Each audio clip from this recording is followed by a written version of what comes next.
Hello everyone, Valiant Customs, I'm Steve. Glad you could finally join me. It already off to a bad start with the video. Unfortunately, I've already started putting some of it back together and everything, so I wasn't able to put it all on video. I went to start it, and no SD card. Well, actually, I started working on it, forgot that I was going to record it. So I got the camera, started recording it, and then no SD card. So I had to go get that, put that in. But anyways, I have started on it already. Put the gaskets on the timing cover. And then I put the gasket on the water pump and put the water pump, installed the first 3 bolts on the water pump so that it was squeezed together, so that my thread sealant or my thread sealant could get in there and seal up, and so that the silicone, I usually put a real thin layer of silicone before I put the gasket on, and I put it on both sides. If I have to change it, I don't mind scraping the gasket off, as long as while it's in there, it's doing what it's supposed to do and not leak. So I go ahead and I put a little bit of silicone or RTV around the edges where the gasket go and everything. So this video is basically, as you can see, I'm putting the timing cover on, and I'm probably going to end up dropping the oil pan, because I'm going to go ahead and change the oil pan gasket as well, because of the way that this goes in, the way that the oil pan fits on the timing cover itself, instead of like on a GM, the oil pan goes on, and then the cover could slide on, and it doesn't have this part here that actually goes, well, it does have it for the oil pan, but I always think it's a little bit easier with the GM. But anyways, so I'm gonna go ahead and replace the oil pan gasket as well. That way I know for a fact that I'm going to have a good seal on the bottom of the cover, the timing cover, and on the oil pump, and where the two meet with the block. So with that being said, let's go ahead and get started, and I'm just going to go ahead and put you guys in the hyperdrive here, and I'm just going to plug away at this, and if I see something or I think I need to go over something, then I'll stop and explain things and everything. If not, I'll probably explain them at the end of the video. But let's get started.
Well, I bet the Mopar guys can tell what I did wrong.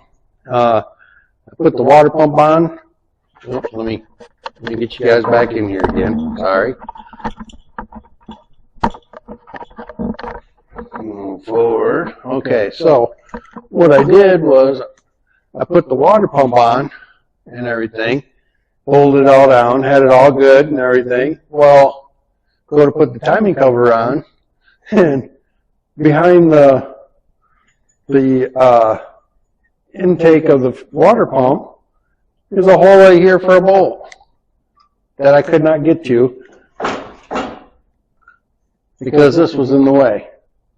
So the video's at an end for now, or not at an end, but today is at an end because I have to go get another water pump gasket now because this one, as you can see, has torn and everything else, and I got to redo it. Man, I wish I would have seen that. Didn't even dawn on me. So I will get you back up here again. So I'm going to order another one. It's pretty late tonight, so I won't be able to get it tonight. But tomorrow when I get out of work, I'll pick it up on the way home, and we will get this water pump in tomorrow. And I also, my oil pan gasket should be in tomorrow as well. So we should be able to get the water pump on and the oil pan gasket, get the radiator filled or put in place, filled up, hopefully have it fired tomorrow night, and hopefully take you guys on a little ride in it. So until tomorrow. All right, so I think I got us back where we were before I found out that there was a bolt behind here. So I went ahead and I put the water pump back on because I had already showed you guys how to do that. I did actually put these hoses back on. So I guess we are a little bit further than what we were. Now I got the harmonic balancer on down here. I'm going to go ahead and tighten that up. But I'm going to put you guys in hyperdrive there for a little bit. And then as I go, I'll just stop again and kind of go over what I've done or whatever, and things like that. So let's go ahead and get you guys in hyperdrive.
So it's really tight tolerances.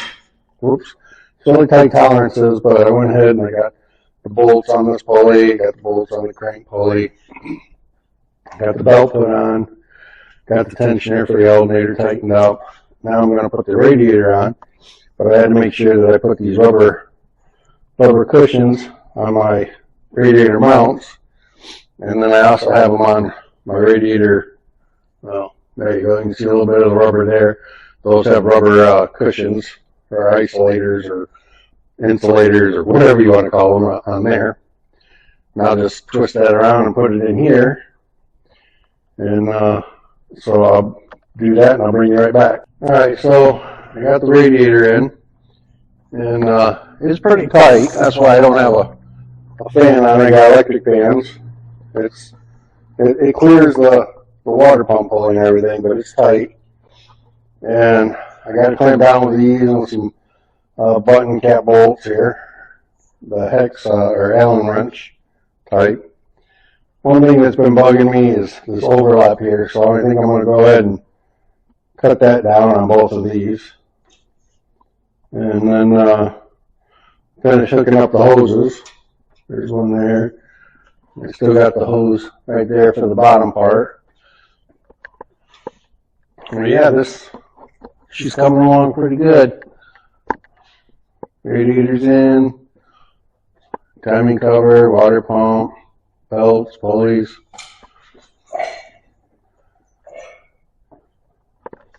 I think it looks pretty good with the aluminum color water pump and timing cover instead of, it was green. See, there's the water pump, it was green. Timing cover was green, but it wasn't completely green where the harmonic balancer and stuff was. It's the old blue that the motor was colored or painted. Alright, so I'm going to go ahead and get this radiator hoses hooked up and get these brackets here cut down, and then I'll bring you back. Well, made it. It's a couple days later, but finally got my parts in the mail that I wanted, and got valve cover gaskets. I got extra thick ones. They're I believe 5/16.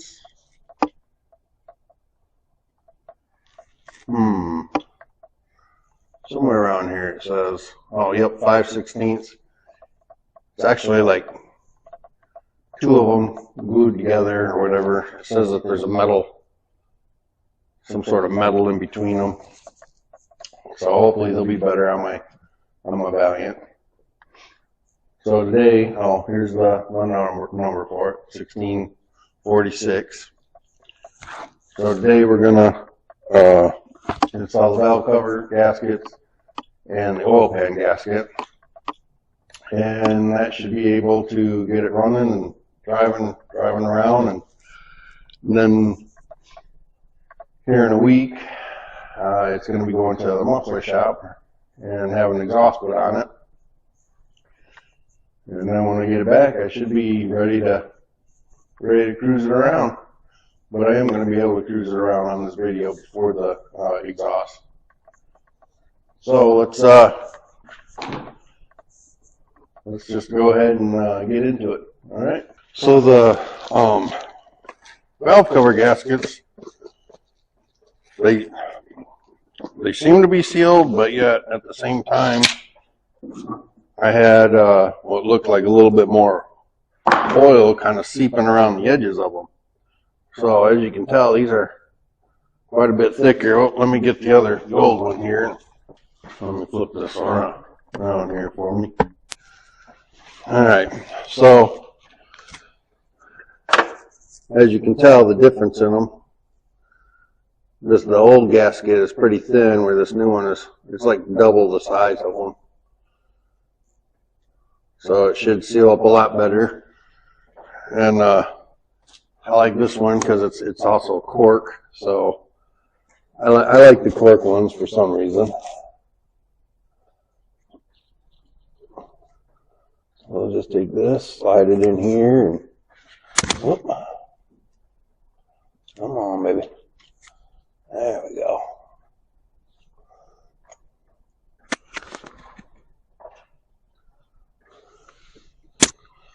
All right. They do seem to hold their spot a lot better than the other one that I had on here. That. Okay, and then get my valve cover. Just kind of wipe it out a little bit on here. Make sure it's clean. Okay.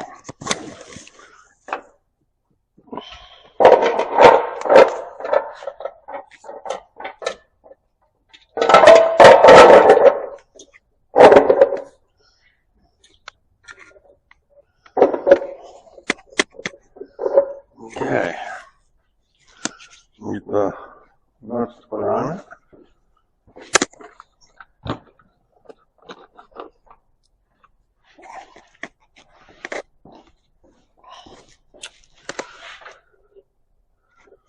Well, chrome may not get you home, but looks pretty good on here. Looks good.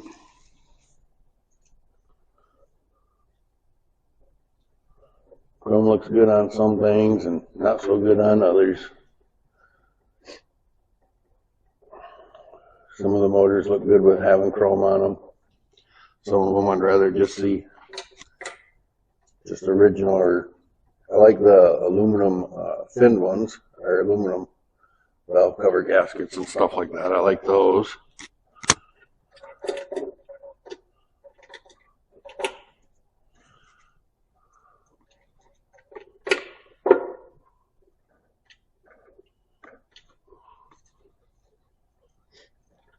But I think this motor looks pretty good with the chrome on it.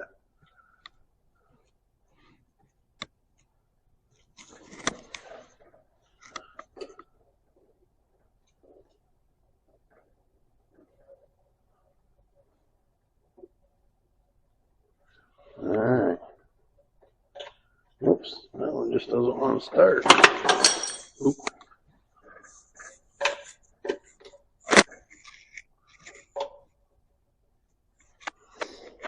Okay. Alright, so we'll just tighten these up. You don't need to put a whole lot of ugga-duggas in it. You just need to be, you know, just slightly tightened. You want to make sure you go all the way around and get at all of them. A lot of times, if you over tighten them, where all the bolts go, this section here, it'll dip in, and then you won't have a good seal anyways. So it's best just a little tight.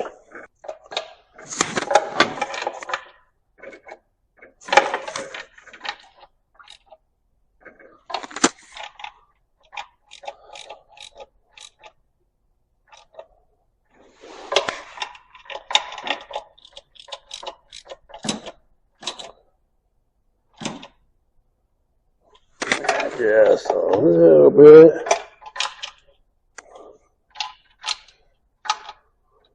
I'm sure there's a spec somewhere that tells you how much to tighten it down, but yeah, no need for those.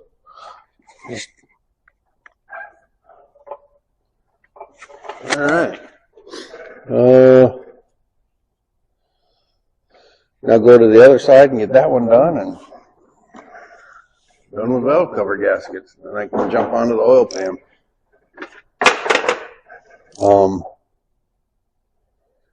oil pan isn't, I don't know how much of a pain that's going to be, because I got a couple I got the cross member, I got my cross member in the way, and then the straight axle is in the way as well, but I'm hoping that there's enough room in between there to get everything taken care of. Now we'll jump over here on this side. Oops. And get these off.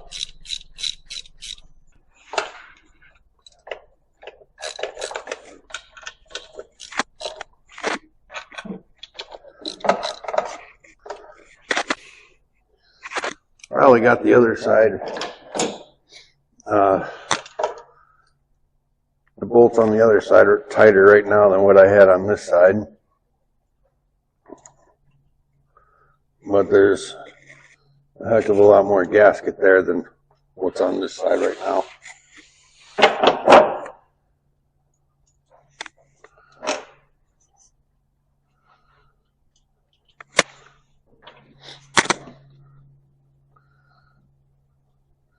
These thin little gaskets you just don't cut it.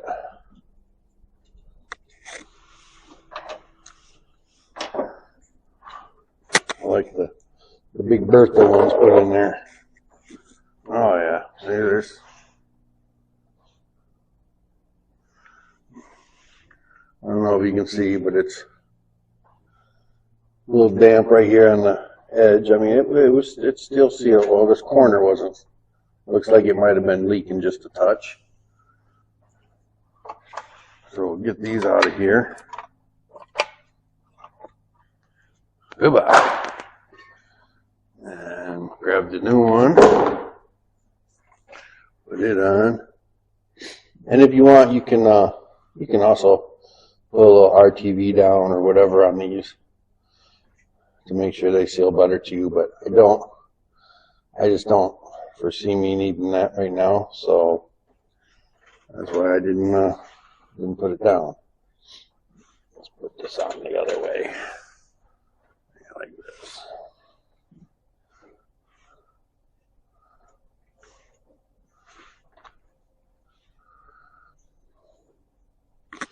Okay.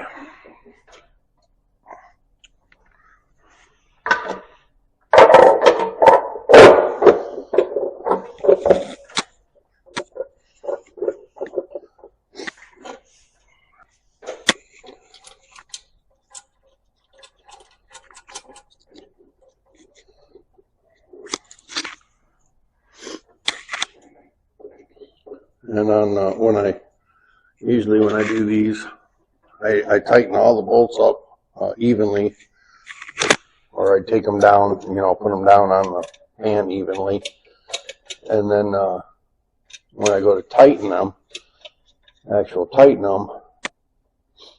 and this is just my opinion, it's just in my head, I guess, the way I see it, but I tighten the bottom ones so that it tightens them down, and then that way when I tighten the top ones, it'll bring it down.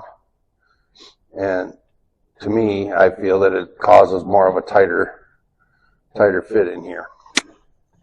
In my opinion. Might be right, might be wrong, who knows.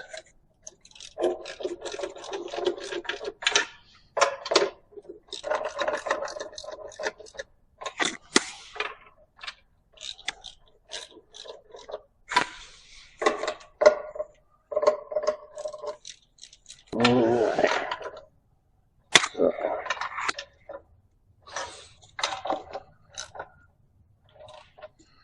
All these getting tight. Like this.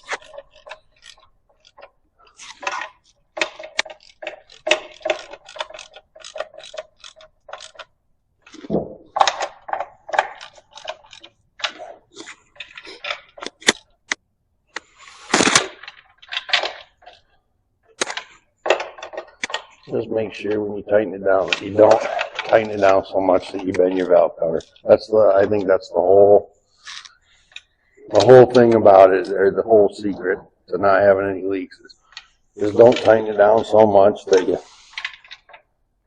dent your valve cover. Alright, so got the valve covers on and everything.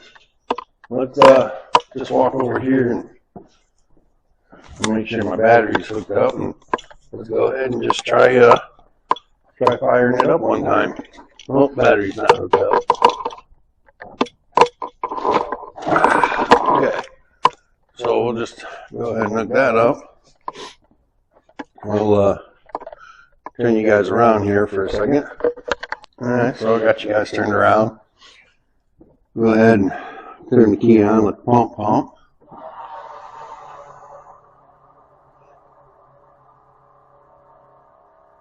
And, maybe we'll give her a little squirt here and there. And see what she does.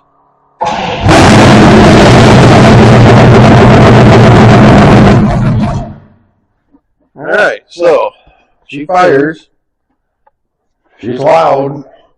I got block hugger headers open right now. That's why it's got to go to the exhaust shop next week. I was going to attempt to do the exhaust myself, but I just would rather have them do it, and so it's good and everything. Let them fight with it. I fought with everything else on this car. So now we're going to go ahead and jump onto the oil pan gasket. Got to find it first, but I'm sure it's around here somewhere. Alright, I'll bring you back when I find the oil pan gasket. Yeah, we found the oil pan gasket. It was right here. I don't know why I wasn't seeing it, but here's the oil pan gasket. There's the part number for it. And we'll get busy on getting that done. Well, it's a couple days later, and I already showed you the gasser running and everything, but I kind of ran out of time to get it done, so I did a kind of a quick fix because the seal was pulled out when I took the timing cover gasket, timing cover off the lower pan or the front of the oil pan gasket. That seal was pulled off. So I ran out of time to get it to the muffler shop. So I ended up just taking the front of the seal that came off the oil pan and cut the inner lip off of it and shoved that seal in there so that I wasn't leaking oil all over and in their shop, so it was at least able to run. It is running, it is driving. As you can tell, I've got it on my trailer to get it to the muffler shop. And unfortunately, it seems there was some sort of miscommunication between myself and the muffler shop. I told them that I'd be able to drop it off when I got out of work, and they said okay. They gave me the date. I said okay, and so today I decided to go ahead and give them a call just to make sure that everything was still cool and we were on the same page. And I get told, well, you were supposed to drop that off already. And so I ended up rescheduling. I'm scheduled for another week, the following week, next week, I guess. So needless to say, I'm going to go ahead and put this video out to the point where I'm at. And sorry I didn't get the oil pan done and everything. And I know I've got another week, but I'm really, really trying to get at least one video a week out. And I've already missed that numerous times. And I'm really, really trying to get a video out every week. So with that being said, I'm not going to be doing showing the oil pan, and but when the car comes back from the shop, I will do the oil pan and do a driving. I'll have you guys in the car, showing you guys that it is yard running or road driving, whichever one I end up doing. Plus, I'll be able to do a walk around with the new exhaust on it and everything, because right now this thing is loud. So, again, I apologize for not having the oil pan done and on this video. But, again, the thing is, it is on the car, or on my car hauler. It is ready to go to the muffler shop. It will be going next week to the muffler shop. So next week, if they get it back to me in time, I'll have the video on the gasser again, showing, having you guys ride along. If not, then I'm probably gonna be showing a video either on my 96 or on my 62 C10. Not sure which one yet. So again, I just want to thank you guys. Thank you for the people that have subscribed and everything. I really appreciate it. It's amazing watching the channel grow. I really enjoy watching the channel grow. I enjoy the comments or some of the comments that you guys have put on and everything. I appreciate it. And I guess that's where we're going to leave this one. Thank you very much, and God bless.